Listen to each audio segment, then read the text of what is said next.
absolutely more than I could have expected. Wow. Wow. So you're ready to reset? Yes. You are ready to reset. You are ready to restart, to better, and I mean better, deal with yourself and your life situations. Today we talked about a lot, but we talked about self. We talked about better, not just dealing, but dealing better, restarting better. We're going to redo what? We're going to restart what? Better. What? Better. What? Better. We're going to restart better. But let me ask you this. Are your fears greater than your desire to reset better? Yes. Are they? Absolutely. As an evolving life coach, I will tell you that sometimes the answer is absolutely yes. Sometimes those fears will grab you and hold you still and in place so you don't move. And why? Because we're afraid that we're going to fall short. Sometimes we're afraid we're going to fall short. Sometimes we're afraid of the unexpected. And then sometimes, guess what? We're just afraid that our best just isn't good enough. And that fear holds you. Today I'm going to talk to you about, of course, my life story, because how can I relate if I don't share with you what I've been through, right? But before I do that, I'm going to share with you some tools and some tips. This won't be long because guess what? It's Easter weekend. But I'm going to leave you with some things that I want you to hold on to, and I want you to use every single day and every decision that you make, because we're going to be what? Better. We're going to be what? Better. We're going to deal what? Better. Absolutely. So let me tell you what happens. I read a book a few years ago by a gentleman named Maston Kent, and he talked about survival patterns. Anybody know what a survival pattern is? Anybody? You don't know what a survival pattern is? Well, let me share it with you. A survival pattern is, survival patterns are processes and how we learn to deal with our pain. We learn to deal with our pain, to navigate. We learn to tolerate, and I'm going to talk to you about tolerate later. We learn to tolerate our feelings and emotions. And so it cannot be always a good thing, right? So let me say, a survival pattern can be rational or irrational fear, right? So what's a rational fear? There's a fire. So unless you're a fireman and, like the kids say, suited up and booted up, you're not. I told you, Thomas, since I could be funny. Unless you're suited up and booted up, a rational fear, you're not going to run into a fire, right? But an irrational fear, maybe you have your eyes on a person, and you think, oh wow, she's hot. Right? And you're like, but I don't know, she may not like me. It's irrational. You don't really know. And so it keeps you stuck. I want to open my business, but I don't know if people will come. I don't know if my creativity will grab the right people to help my business thrive. I've been there. So it's irrational. And so we start coping with our pain before it happens. And then we do nothing. We don't move forward. We do nothing. But we're not going to do that because we are what? Better. We're going to deal what? Better. Absolutely. We're going to be aware. We're going to be accountable. We are going to acknowledge, and we're going to act.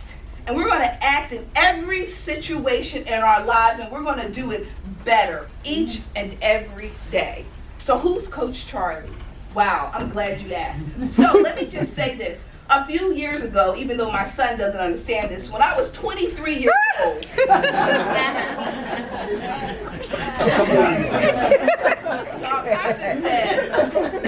Constance said, oh Lord, I need you to be funny, girl. I said, Constance, I'm not funny. I'm the serious business type. I got you, Constance. You got it, girl. Thank you. You got it. Some years ago, at 23 years old, I'm going to save the world. I'm going to help people in their employment. I'm going to change their lives. I get on the phone, I call my mother, and I said, Mom, where is she? Mom, I want to open a business. I want to open a temporary agency. I want to change the lives for people, for women, for men who look like me, who are just starting out. I want to change their lives. Now, I didn't finish college by then. I probably owed some money, but my mama said, okay, baby, I got you. Come on, let's do this thing. And so we began to this agency right down the street, City Line Avenue, a little incubator. There I was at my little desk doing my thing, my little suit on, briefcase, no kids, loving it, living my best life. It was the best time that I ever had. So I 23, you don't have a whole lot of fear, but you know, I jumped in, full spirited. Everything I read said you need deep pockets, deep, deep, deep pockets. Well, my pockets were about the size of that little pocket. And those, you know those jeans you wear, that little pocket? My pockets were that deep. So we were definitely robbing Peter to pay Paul. But we did change some lives. You know, we helped a lot of people. There are some people still working at the school district of Philadelphia because of my business. You know, and I love that, and I loved it. But remember I said, you gotta have deep pockets. So at some point, those deep pockets, I didn't have. We had to make some hard decisions. And we eventually had to close that business. And I had to reset. But that reset was ugly. Constance says, mean, that thing. I'm from Georgia, so I don't know if you can hear the accent. Can you hear the accent, Clay? That reset was something hard. Let me tell you. I wanted to disconnect. That pain, that survival pattern kicked in like nobody's business. That pain kicked my butt. I wanted to disconnect from every single thing that had to do with that business. And I did. So much so, when I met my sweetheart, he said, what's your name? I said, Charlitha. He said, Charlotte? I said, Charlitha? Because at this point, I'm not introducing myself as Charley, because Charley was a part of my business. I allowed that pain and that fear, that survival pattern kicked in, and I didn't want anything to do with it because I didn't want to be asked about it. So I said, just call me Lisa. So you'll hear people call me Charlitha, Lisa, and Charley. Take your pick. I'm all of it. So I disconnected, and I disconnected in a way that was so hard. And then someone mentioned it earlier. You have to know yourself. Oh, self-awareness is so important. My body, there was something in me that just wasn't satisfied. My grandmother didn't graduate high school, but she opened up her own business. I grew up in that business. I watched her talk to people, work with people. I watched her build something phenomenal. So deep inside me, there was something that still needed that business flair. There was something deep inside of me that wanted to help people, that wanted to help myself. And I started feeling, what are you going to do, girl? So I went back to work like everybody else. I did some consulting. I found a job. I worked with some amazing women at MPP.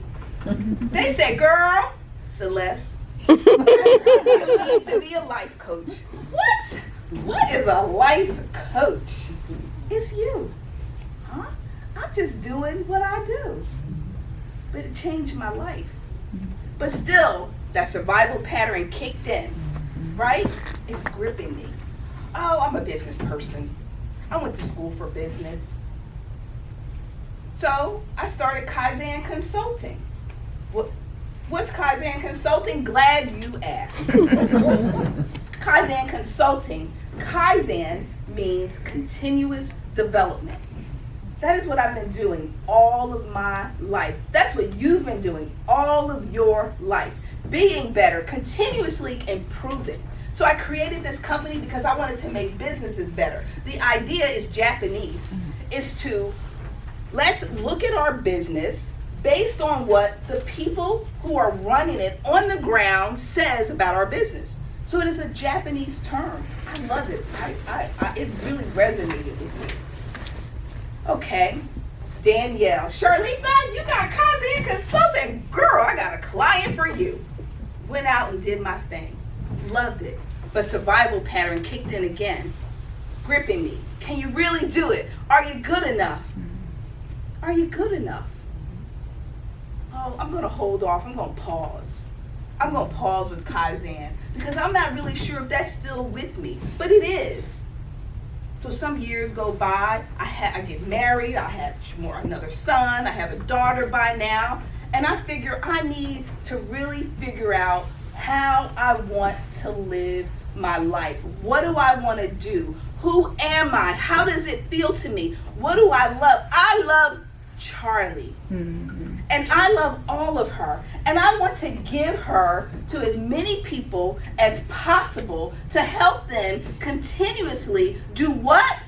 Better their lives. Because I am getting better each and every day. And I will share with you. And I tell my coachees, I don't tell you anything that I don't do for myself. Nothing. So when we talked about self-awareness and that feeling, that gut feeling of not doing what you want to do, it is telling you something. It is telling you to move, to find, to do, to create, to talk, to speak, to live your best life, but to live it better. Let me say this, and I didn't say it in the beginning. God is first and everything to me. And it has helped me get through a great deal. But my friends, my family, my mother, all of you here today to help me realize something so uniquely important and uniquely to me helps me to continue this dream. So here we are. I'm going to fast forward. We're going to go to 2020. We're in COVID. What do we do? Woo! What do we do? What do you want to do, Charley? I want to coach. I want to be a business consultant. I want to write a book. I want to lose some weight. I want to do some things with my life.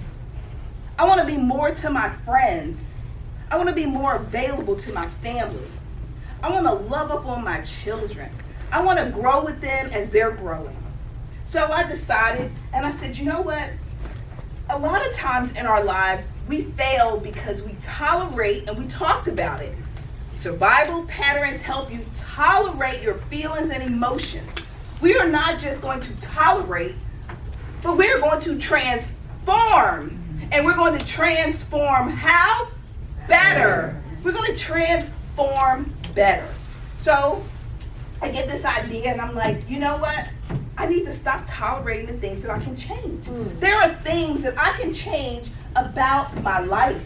I can change. I have control over. Gabby said, you know what? I worked more because I had control over that. Well, we have control over our day to day, each and every day. The little things. We just have to make up our minds to do it. So I come up with this idea, and I'm saying, I'm going to write a journal. Now, I wrote this for me. Thank you, Clay. My brother-in-law, this cover. Stop tolerating what you can change. And the idea was that I can take little steps. I can make little changes. Maybe I won't eat sugar every day. Maybe I'll go for a walk once a month. You know? Maybe I will stop and just listen. Just stop and listen. Oftentimes, when we're going through something, we'll say, well, you know, but you did. But you did. No. What did I do? How can I change me? How can I change how I respond? How I react? How do I move forward? I have control over me. And I have to be aware, I have to acknowledge it, and I have to act accordingly. So we are going to be better because we are going to be aware. We are not going to let survival patterns dictate how we move in our lives. We're going to be suited up and booted up to be the best selves possible. We are not going to allow fear to grip us and to keep us. So we're going to stop tolerating the things that we can change. We are going to reset and reset and reset in motion because really that's what it's about. It is about resetting in motion. It is about making those changes every single day of our lives. So I want to give you a quiz because I am not a teacher. And we have to find our way. Somebody else mentioned, just find a way, find a different way. Let's do it. So the quiz is, survival patterns help us to deal with pain, tolerate our emotions and our feelings. So we have to be super aware of our survival patterns. Sometimes we feel it in our body. When you feel it in your body, you got to stop. What is my body telling me? A survival pattern may be someone else lashes out, speaks loudly, not like I'm doing today because I don't have a mic, but speaks loudly or yells or hits. It's a survival pattern. And pay attention to what your survival patterns are in your relationships at home, in your relationships at work. Some people decide, I'm not going to do or say anything, so I'm just going to be quiet. It's a survival pattern. But you have to find your voice and be aware of your body so that you can move forward and move forward in greatness and do all the things that you said you wanted to do. And they don't have to be big, grand. They just have to be for who? For you. For you and for you and for you and for the better you. Pay attention to your survival patterns.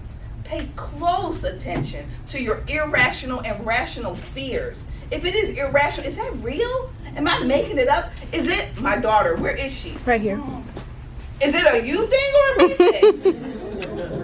You know what I mean? You know, some people's going on and on and on, and they telling you off, and you're like, I ain't even do nothing. That's a you thing. It ain't a me thing. And guess who's not going to take it on? Me. We're going to wait and talk later.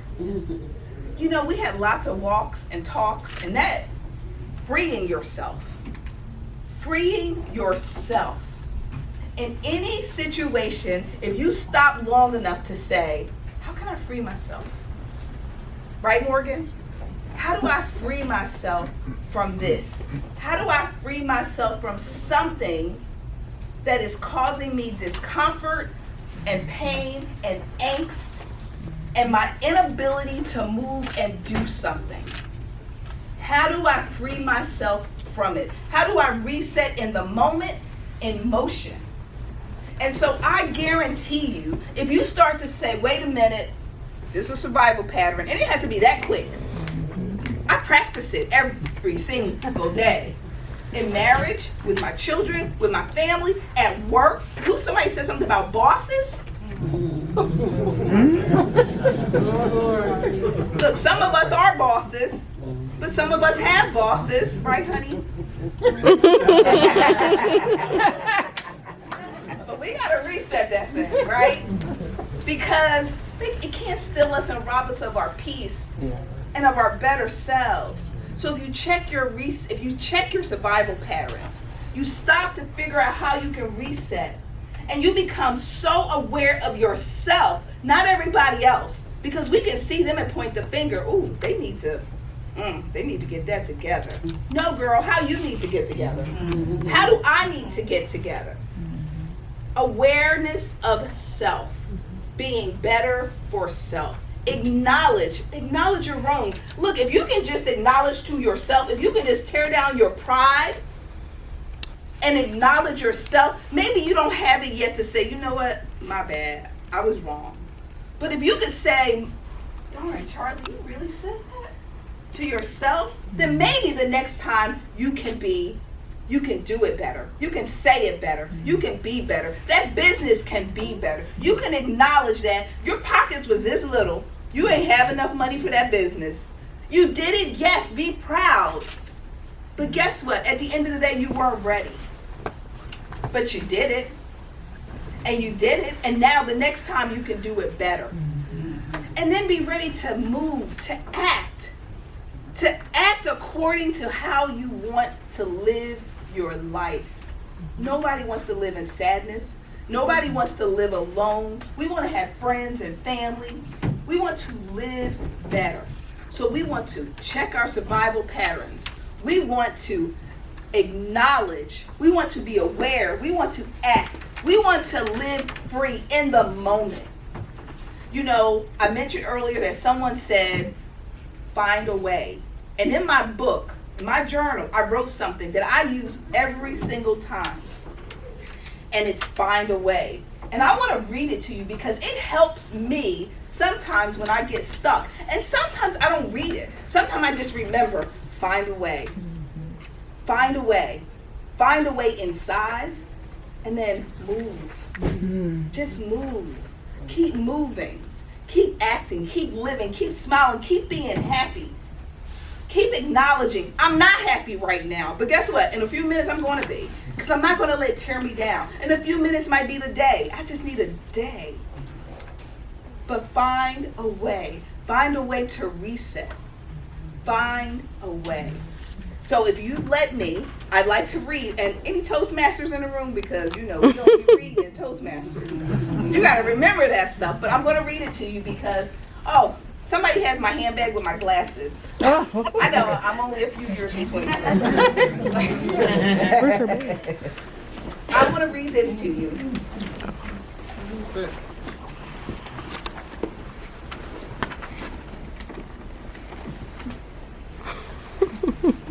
Thank you.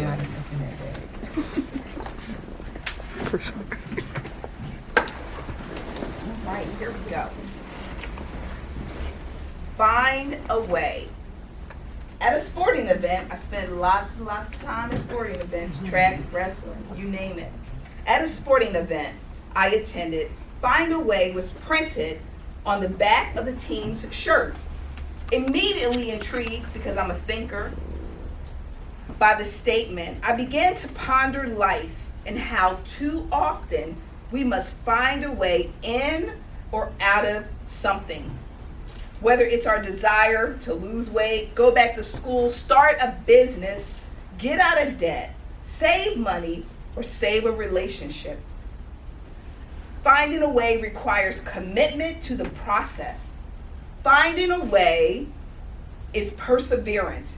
Taking the first step, no matter how small, how hard, how challenging it feels or appears. Finding a way is patience. Finding a way is always changing.